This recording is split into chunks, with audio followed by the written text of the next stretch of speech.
माझं सोलापूर न्यूजमध्ये आपल्या सगळ्यांचं स्वागत. एका शाळकरी मुलीला वाटेमध्ये गाठून तिच्याशी लग्नाचे आमिष दाखवून लज्जास्पद वर्तन केले. तुम्हाला खूप आवडतेस म्हणून व्हिडिओ कॉल केला. चॅटिंगसाठी मोबाईल देखील भेट दिला. मुलीच्या पालकांना दप्तर तपासत असताना मोबाईल आढळला.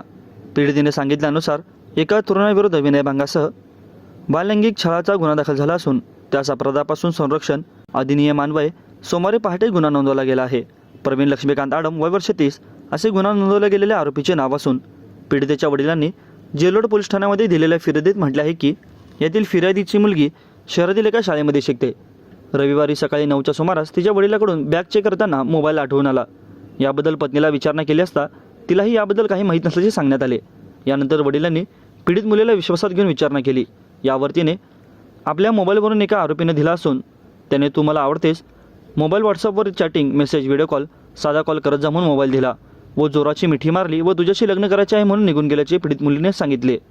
जेलोड पोलीस ठाण्यातील फिर्यादीनुसार त्या युवकाविरुद्ध गुन्हा नोंदवला गेला असून अधिक तपास फौजदार तळे करीत आहेत. माझं सोलापूर न्यूज या यूट्यूब चॅनलला सबस्क्राईब करा आणि बेल आयकॉन प्रेस करायला विसरू नका.